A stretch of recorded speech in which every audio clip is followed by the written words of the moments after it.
오늘 본문이 좀 깁니다. 그죠? 우리 앞뒤 잘 계신 분들과 함께 인사하겠습니다. 잘 오셨습니다 하고 인사하겠습니다.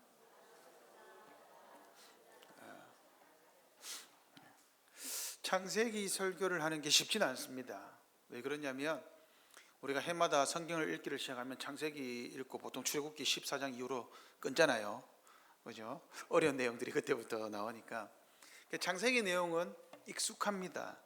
원래 익숙한 본문을 설교하는 것이 가장 어렵습니다. 오늘은 누구의 자손인가라는 제목으로 하나님의 말씀을 전하고자 합니다. 대부분의 사람들이 인생이 힘들다고 말합니다. 제가 어렸을 때 저기 우진이와 정연이 말할 때 교회 성도들의 말을 들었습니다. 요즘 살기가 너무 힘들어. 제가 10대가 되었을 때 교회 성도들의 말을 들었습니다. 요즘 살기가 너무 힘들어. 제가 20대가 되었을 때 사회 먼저 나간 선배들이 하는 이야기를 들었습니다. 요즘 성도들의 삶이 살기가 너무 힘들어. 제가 30대에 간사를 할 때 학생들의 부모님들이 말하는 것을 들었습니다. 요즘 살기가 너무 힘들어. 세상이 어떻게 되려고 이러나. 제가 지금 40대입니다. 성도분들이 그렇게 말합니다. 목사님, 요즘 살기가 너무 힘들어요. 어떻습니까? 여러분들의 살림살이는 조금 나아지셨습니까? 시간이 지나고 나이가 들어도 여전히 우리는 살기 힘든 세상에 살고 있습니다. 언제부터 우리는 살기 힘든 시대에 살았을까요? 왜 인생의 주제가 살기 힘듦일까요? 오늘 본문을 통해 힘든 세상을 살아가는 방법에 대해서 한번 살펴보고자 합니다. 첫 번째는 선악과의 본질입니다. 우리가 오늘 이야기는 다 압니다. 그죠? 뱀이 여자를 꼬셨고 여자가 먹었고 남자도 먹었고 그리고 하나님으로부터 심판을 받아 에덴 동산에서 쫓겨났습니다. 인생이 힘들게 된 이유는 분명합니다. 아담과 하와가 선악과를 따먹고 하나님이 주신 동산에서 쫓겨난 이후로 인생은 힘들게 되었습니다. 그러니 힘들면 정상입니다. 아담과 하와 이래로 인생은 힘들었습니다. 우리가 앞에서 살펴본 대로 하나님은 에덴 동산에 아담과 하와를 두셨습니다. 3번의 설교에서 말씀을 드렸습니다. 그들에게 먹을 것을 주셨죠. 노동은 기쁨이었습니다. 인간의 원래 사명이었습니다. 생육하고 번성하는 것 사명이었습니다. 즐거움으로 감당할 수 있었습니다. 그런데 딱 그때에 아담과 하와가 모든 것이 풍족하고 하나님 보시기에 심히 좋다라고 하는 그때에 선악과를 따먹었습니다. 그 결과 인간은 하나님의 복에서 쫓겨났습니다. 하나님의 복에서 쫓겨나니 인간이 당하는 현실은 죄와 비참입니다. 우리는 그것을 힘들다라고 말하죠. 인생이 힘드십니까? 상진아, 인생이 힘들어? 예, 10대도 인생이 힘들다고 합니다. 지민이, 인생이 힘들어? 예, 지민이도 힘들다고 합니다. 30대도 힘듭니다. 하영아, 인생이 힘들어? 네, 그렇죠. 대답해야 될 것 같죠? 이유가 무엇이죠? 죄와 사망 때문입니다. 죄와 사망은 왜 들어오게 되었습니까? 누구 때문에 이 인생에 죄와 사망이 들어오게 되었습니까? 아담과 하와 때문입니다. 맞죠? 나는 잘못이 없는데 아담과 하와 때문에 인류가 이렇게 비참하게 되었습니다. 맞습니까? 이렇게 핑계하는 생각이 든다면 여러분 역시도 아담과 하와의 후손입니다. 왜냐하면 선악과의 본질이 바로 이 지점입니다. 뱀이 여자에게 말을 걸었습니다. 고대 근동에서 뱀은 종종 치료의 신으로 숭상받았고 풍요의 신으로 상징되었습니다. 사르나라는 구약학자가 이렇게 이야기했습니다. 주보 뒷면에 있습니다. 이 파충류의 모양은 전 세계의 거의 모든 신화나 종교에서 발견된다. 근동에서 뱀은 풍요의 신을 상징하는 것이었다. 뱀의 형상을 하고 있는 여신의 모습은 지금까지도 가나안 사람들이 살았던 마을이나 신전의 유적에서 흔하게 발굴되고 있다. 그러니까 뱀은 익숙한 겁니다. 고대의 사람들에게 그냥 풍요나 두려움의 상징으로 여겨졌습니다. 그런데 오늘 본문은 뭐라고 합니까? 뱀은 사탄입니다. 여러분, 뱀이 사탄이라는 뜻인 뱀이 사탄으로 지어졌다는 말이 아닙니다. 사탄이 뱀에게 들어갔다는 의미죠. 신약에도 보면 귀신들이 어디에 들어갔습니까? 돼지떼에 들어간 사건이 있죠. 그것을 생각하면 되겠습니다. 중요한 것은 사탄은, 여러분 잘 들으십시오, 사탄은 죄를 짓게 하지 않았습니다. 그저 유혹했습니다. 오늘 본문을 잘 보십시오. 질문 하나 던져놓고 답 하나 줬습니다. 끝입니다. 그걸로. 여러분, 우리가 종종 오해하는 것이 있는데, 사탄이 우리로 하여금 나는 죄를 짓기 싫은데 죄를 짓게 한다라고 생각합니다. 아닙니다. 사탄은 죄를 짓도록 유혹하지 직접적으로 죄를 짓게 하지 않습니다.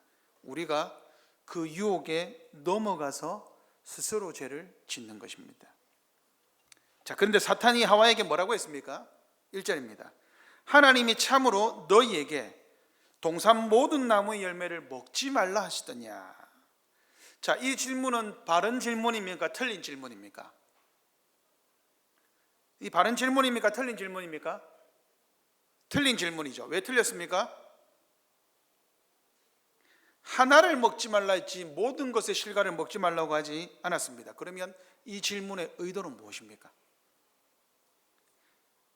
하나를 금했는데 뱀은 마치 하나님이 모든 것을 금하신 것처럼 질문합니다. 여러분, 이거 잘 들으셔야 됩니다. 사탄의 교묘함입니다. 뭘까요? 하나님이 주신 것보다는 하나님이 안 주신 것에 관점을 맞춥니다.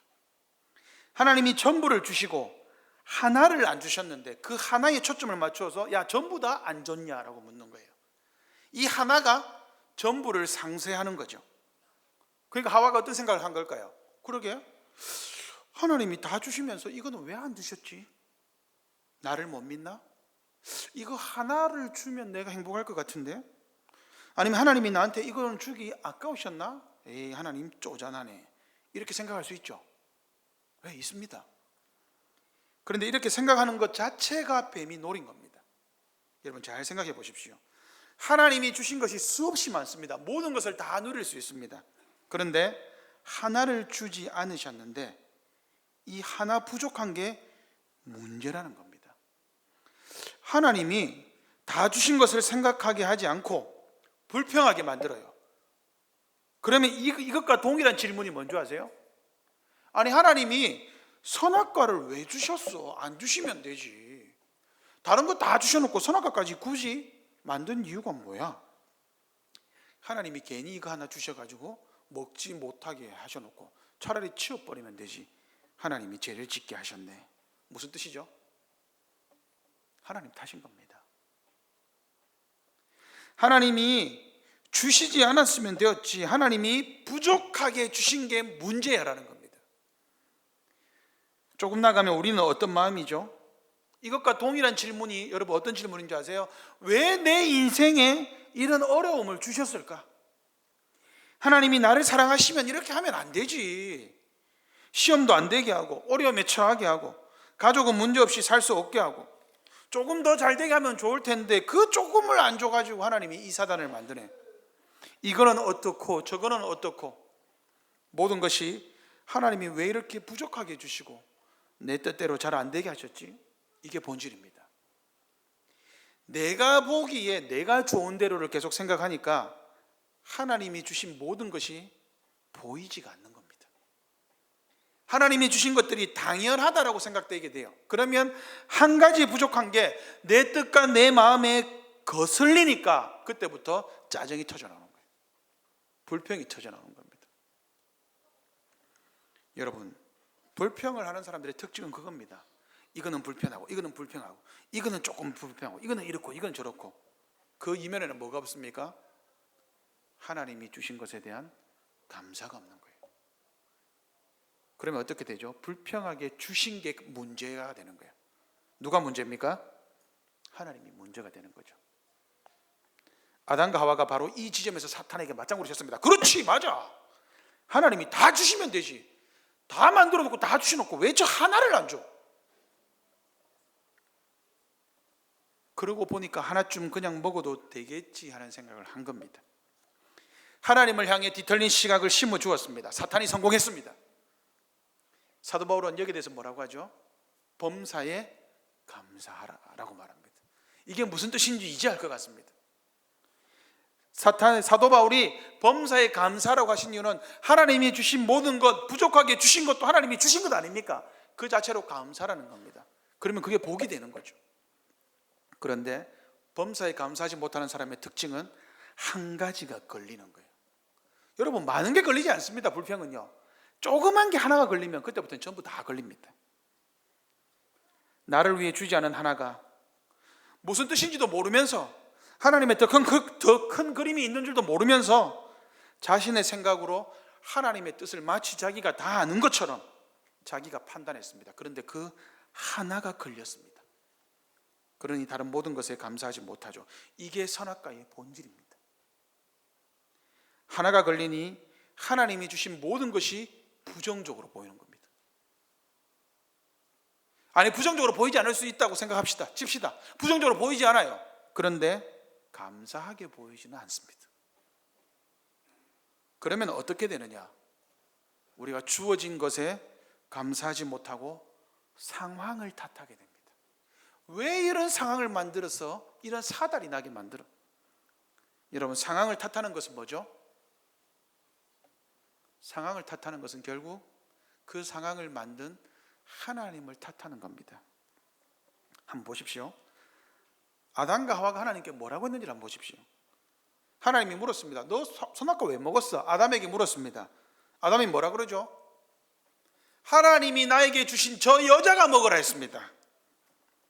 누구 탓을 하죠? 하나님 탓을 합니다. 하와 탓이 아닙니다. 하나님이 나에게 주신 저 여자가 먹으라 했습니다. 하나님 탓을 합니다. 하와는 뭐라고 했습니까? 뱀이 먹으라 했습니다. 그 말의 뒤에 숨겨져 있는 의미는 뭐죠? 뱀은 누가 만들었습니까? 하나님이 만드신 뱀, 하나님 탓을 하고 있습니다. 하나님이 뱀을 안 만들었으면 내가 안 먹었을 거 아니에요. 결국 하나님 탓입니다. 선악과의 본질입니다. 한 걸음 더 나가 보겠습니다. 아담과 하와는 왜 먹었습니까? 자신들이 보기에 먹음직했습니다. 보암직도 했습니다. 그리고 뱀이, 마귀가 말한 대로 지혜롭게 할 만큼 탐스러워 보였습니다. 누가 판단했죠? 누가 판단했습니까? 마귀가 판단하지 않았습니다. 누가 판단했죠? 하와가 판단했습니다. 아담이 판단했습니다. 자신이 판단했습니다. 여기에 이성이 개입합니다. 자신의 이성이 판단하니 괜찮다라는 것이죠. 여러분, 분명히 보십시오. 타락하기 전에도 이미 이성은 부족했습니다. 이성이 부족했다라고 하는 것은 뭐냐? 하나님이 우리를 모자라게 지었다라는 것이 아니라 하나님의 모든 뜻을 다 알기에 인간의 이성은 충분하지 않다는 겁니다. 물론 아담과 하와가 세상을 살아가는 데는 부족함이 없었습니다. 그러나 타락하지 않았을 때의 인간의 이성도 하나님의 뜻을 다 알기에는 부족합니다. 세상을 살아가는 데는 문제가 없습니다. 하나님은 인간의 지혜를, 인간의 이성을 능가하시죠. 인간은 생각하는 동물입니다. 동물과 구분된 점은 이성이죠. 그런데 동물과 구별된 그 이성으로 타락했습니다. 하나님을 영화롭게 하고 세상을 바르게 다스리고 보호해야 할 그 이성으로 인간은 타락했습니다. 하나님이 주신 것으로 하나님을 대항하자 사람이 죄인이 되었습니다. 선악과의 결과입니다. 자신의 이성을 하나님의 말씀을 지키는 데 사용하지 않을 때 자신을 위해 사용할 때 타락합니다. 여러분, 잘 보십시오. 자신을 위해 사용하는 게 뭐가 잘못됐습니까? 잘못되지 않았습니다. 근데 결과는 타락입니다. 하나님이 주신 것은 하나님을 위해 사용해야 합니다. 하나님 탓하는 게 선악과의 본질이고, 하나님이 주신 것으로 자신이 보기에 옳은 대로 사용하면서 하나님을 영화롭게 하지 않고 하나님을 대항하는 것으로 사용하여 결국 타락한 것이 선악과의 결과입니다. 두 번째로 질서의 파괴입니다. 하나님은 왜 동산 중앙에 선악과를 만드셨습니까? 어느 정도는 성경의 근거로 추정할 수 있습니다. 하나님의 말씀을 들으라. 하나님이 주인이다 추정할 수 있죠. 그러나 100% 그 뜻을 다 알 수 없습니다. 여러분, 이것은 모든 경우에 마찬가지입니다. 인간이 100% 다 알 수 있는 하나님의 뜻은 없습니다. 사람은 하나님의 뜻을 아주 조금만 알 수 있을 뿐입니다. 누군가 이것이 하나님의 뜻이라고 말하는 것은 교만입니다. 그런 사람과 멀리 하십시오. 이것이 하나님의 뜻입니다. 아닙니다. 100% 하나님의 뜻이라고 말할 수 없습니다. 성경 외에는요. 자신이 하나님의 자리에 앉아 있습니다. 뱀이 노리는 것입니다. 여러분, 뱀은 무엇을 노렸을까요? 여러분, 사탄은 무엇을 노렸을까요? 뱀과 여자에 대해서 그 힌트를 엿볼 수 있습니다. 자, 여러분, 일례로 아담은 지금 어디에 있습니까?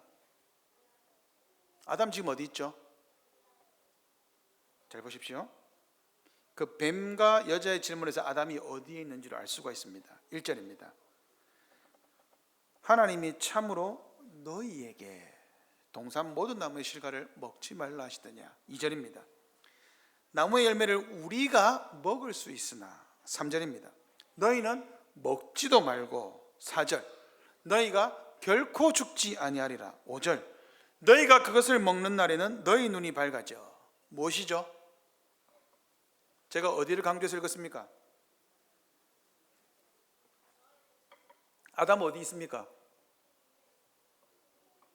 하와 옆에 있죠. 너희와 우리라는 단어가 계속해서 나오죠.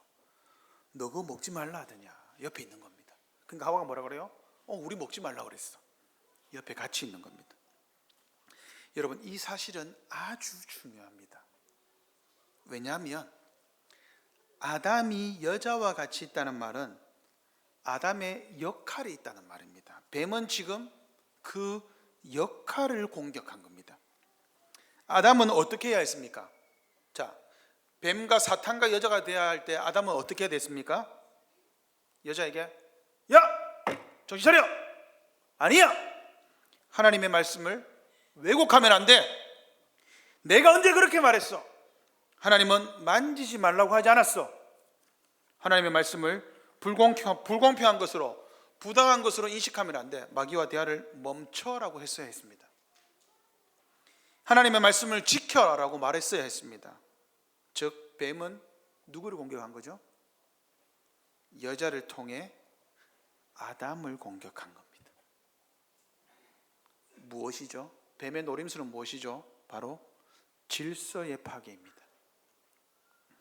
하나님은 아담에게 어떤 명령을, 어떤 질서를 주셨습니까?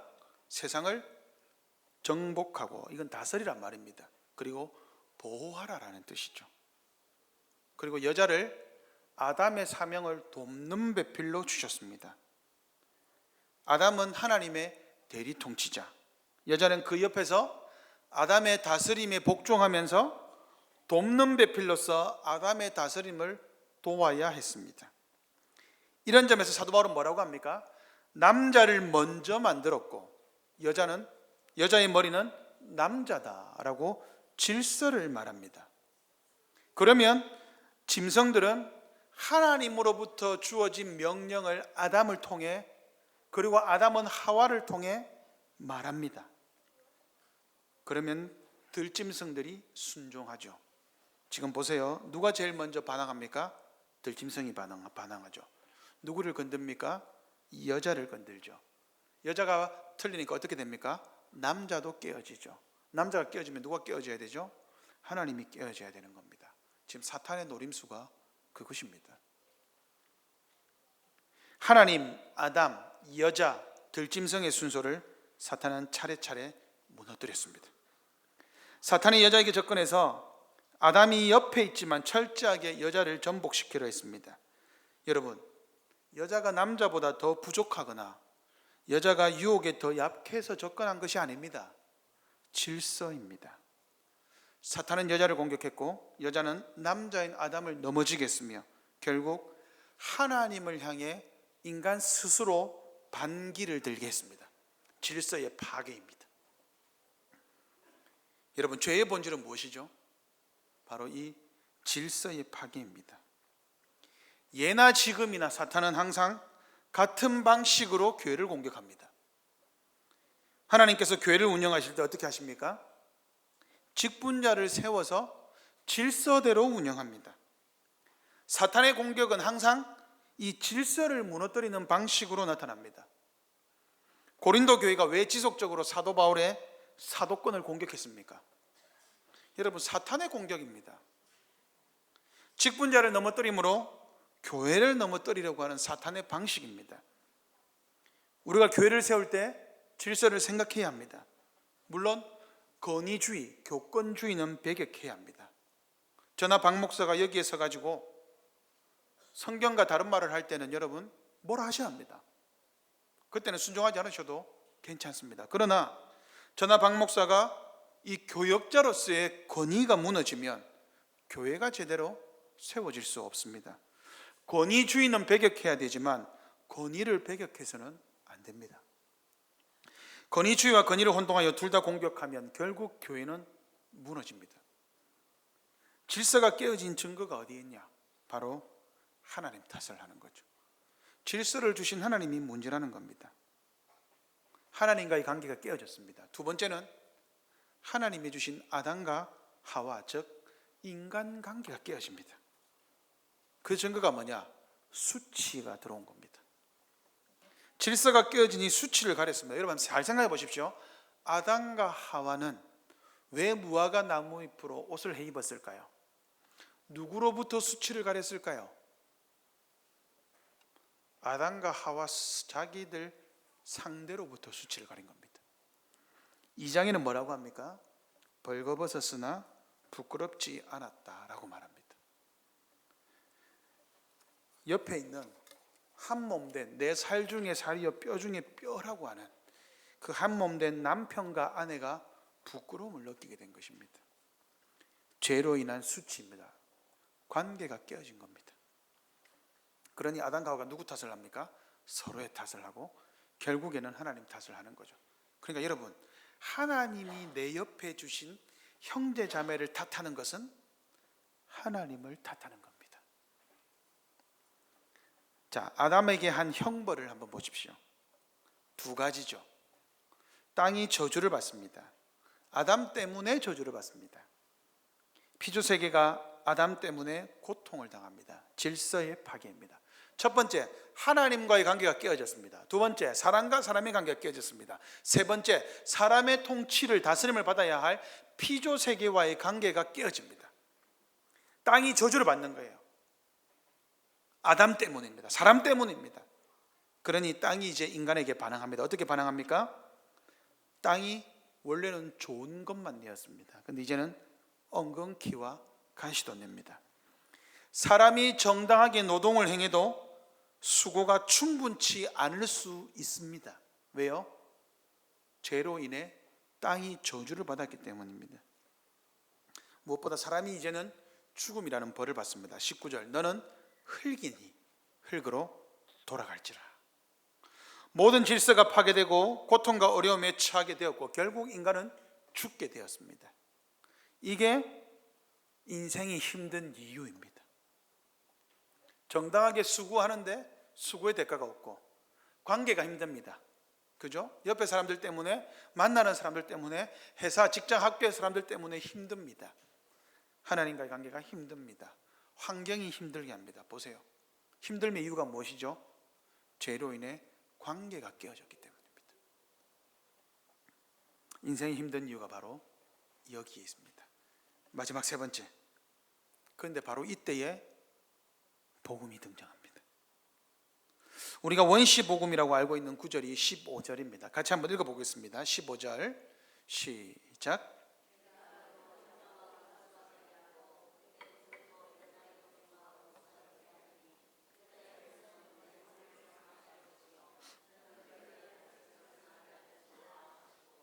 아멘.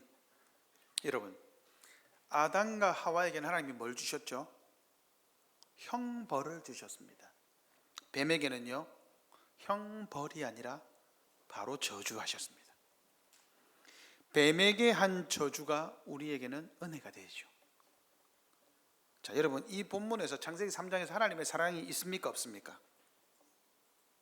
하나님의 사랑이 있습니다. 8절입니다. 땅이 서늘할 때에, 날이 서늘할 때 하나님이 아담과 하와를 찾아오셨습니다. 왜 찾아오셨을까요? 주보에 있습니다. 왈키라는 학자가 한 말을 한번 읽어보겠습니다. 시작. 사랑의 증표는 사랑이 바라던 목표를 이루지 못했을 때에도 사랑의 대상을 버리지 않으려는 마음입니다. 아주 멋있는 말이죠. 여러분 이렇게 한번 생각해 보십시오. 하나님이 우리를 사랑했는데 우리가 타락했죠. 사랑을 배신했죠. 여러분 이게 무슨 말이냐면 아담과 하와가 하나님이 아니라 사탄을 선택한 겁니다. 그러면 하나님 입장에서는 이 아담과 하와를 버려도 돼요? 버리지 않아도 돼요? 버려도 됩니다. 책임이 없습니다. 근데 하나님이 그때 왜 찾아오셨을까요? 내가 바라던 사랑의 모습이 아니어도 사랑하기를 포기치 않으시는 것이 하나님의 속성입니다. 이게 하나님의 성품입니다.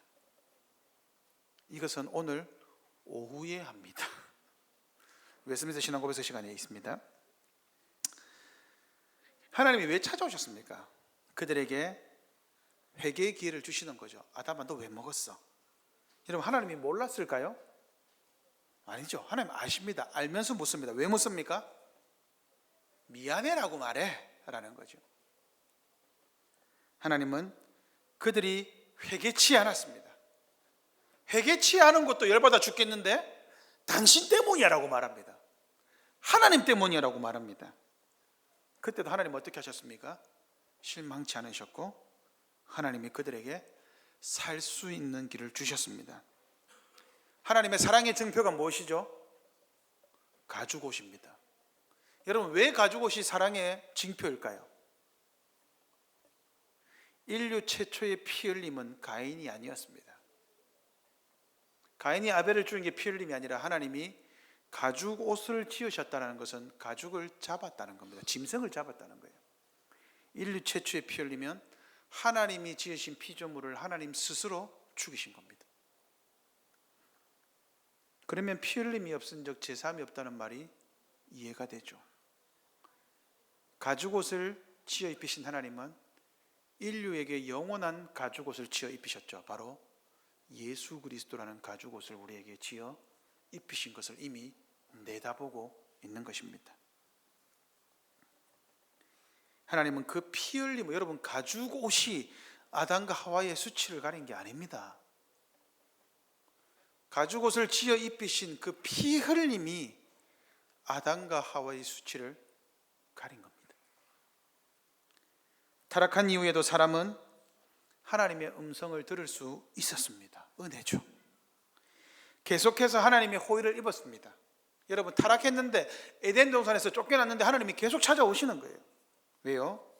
하나님의 사랑이 없으면 그들은 살아갈 수 없기 때문이죠. 여러분 하나님께서 사람에게 베푸신 최고의 사랑은 무엇일까요? 바로 적개심입니다. 이 적개심이 뭐냐? 내가 너로 여자와 원수가 되게 하겠다, 원수가 되게 하겠다라는 직접적인 표현이 적개심을 두겠다라는 표현입니다. 문장의 원어적인 표현이죠. 아담과 하와가 저지른 범죄의 핵심은 하나님을 대적하여 사탄의 편이 된 겁니다. 나 하나님 편 안 할래요. 사탄 편 할래요. 근데 하나님이 어떻게 했어요? 사탄과 인간의 편을 갈랐습니다. 어떻게 해요? 적개심을 두셨습니다. 하나님의 말보다 사탄의 말이 더 맞아. 이제는 하나님의 말씀이 아니라 사탄의 말로 나의 삶을 살아가겠다. 이게 아담과 하와의 선택이었습니다. 근데 여러분 한번 생각해 보십시오. 인류가 타락한 이래로 에덴 동산에서 쫓겨났는데 계속해서 사탄과 친구가 되었다면 어떻게 되었을까요? 여러분 우리가 사탄과 대적이 된 것은요 우리의 힘이 아닙니다. 하나님이 그렇게 하셨습니다. 문제는 지금도 우리는 사탄을 따라간다는 거예요. 지금도 우리는 사탄의 말이 더 맞는 것 같아요. 어떤 점에서요? 바로 실용성입니다. 어떤 것이 나에게 더 도움되냐? 지금 당장 나에게 뭐가 더 도움이 되냐? 여러분 누구의 말을 들으면 내가 보기에 먹음직하고 보암직하고 탐스럽게 보이는 것을 따먹을 수 있습니까? 실용성입니다. 하나님의 말씀이 지금 여러분에게 떡을 만들어 줍니까? 예수님도 만들지 않았습니다. 그 말은 하나님의 말씀은 우리에게 보이지 않는 생명을 주지, 지금 당장 실용적인 하나님을 믿으면 내 삶이 배불러지고 좀 더 나아지고 풍족해지는 결과는 없다는 겁니다. 근데 나는 그것을 계속 찾는다는 거예요.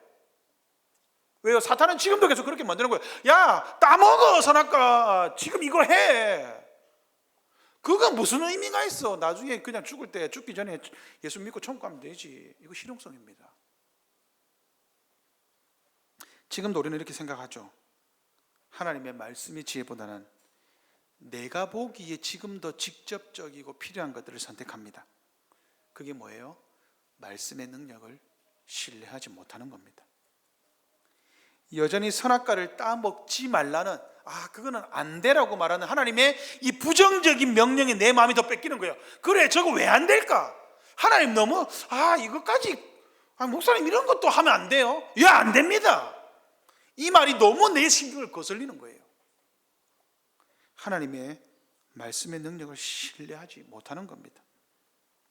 하나님의 말씀을 듣고 살고 생활하는 것 부당해 보입니다.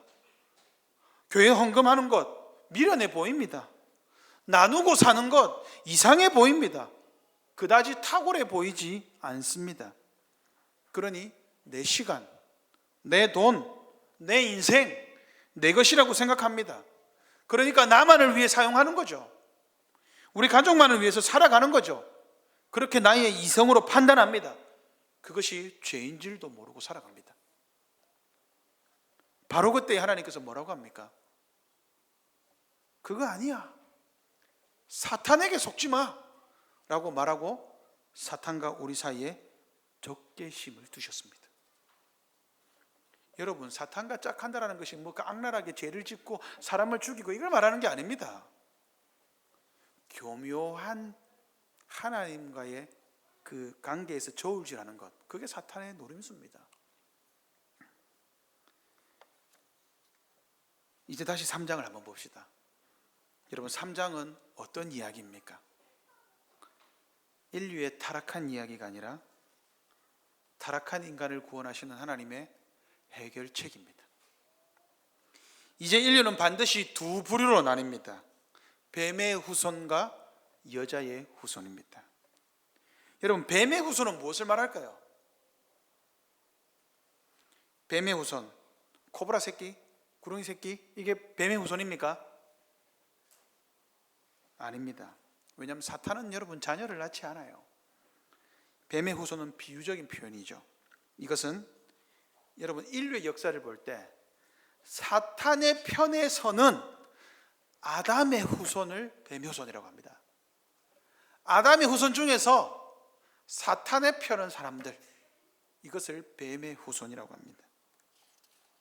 아담의 후손으로 태어났는데 하나님의 약속을 믿지 않고 지속적으로 사탄의 편한 사람들, 하나님의 말씀보다는 더 지혜로워 보이는 사탄의 실용성을 따라가는 사람들, 너를 위해 살아, 하나님을 적당히 믿어, 세상에 천국과 지옥이 어디 있어, 착하게 살면 다 좋은 곳으로 가는 거지, 가보십시오, 천국이 있나. 모두가 뱀의 후손입니다. 사탄의 유혹입니다. 여자의 후손은 누구냐? 여자의 씨, 자손, 즉 예수 그리스도의 편에 서는 사람들입니다. 오늘의 표현은 교회입니다. 교회는 여자들의 후손의 모임입니다. 여자의 후손의 모임입니다. 약속의 모임이죠. 여러분, 우리 스스로 교회 왔다고 착각하시면 안 됩니다. 교회당은 스스로 올 수 있으나 여자의 후손이 되는 방법은 오직 하나님께만 있습니다. 여자의 후손은 예수 그리스도의 편에 사는 사람들, 예수 그리스도의 편에 서는 사람들입니다.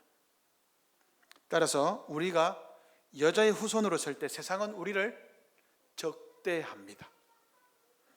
대적합니다. 왜요? 적개심을 하나님이 두셨기 때문입니다. 사탄을 따르는 사람들은 모두 교회를 적대시합니다. 근데 여러분, 대놓고 적대하는 것은 하수입니다.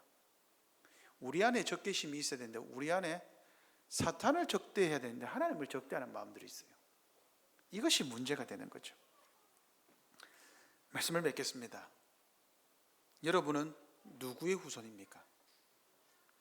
사탄의 유혹 아래서 내 힘과 내 판단을 믿고 아직도 하나님의 말씀보다는 나를 위해 사는 사람들이 사탄의 후손입니다. 여러분, 사탄의 후손이십니까?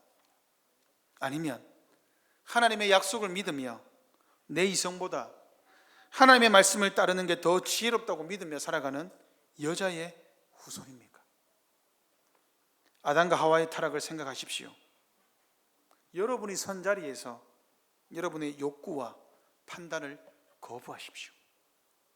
나를 위해 피 흘려 가죽옷을 입히신 하나님의 사랑을 생각하십시오.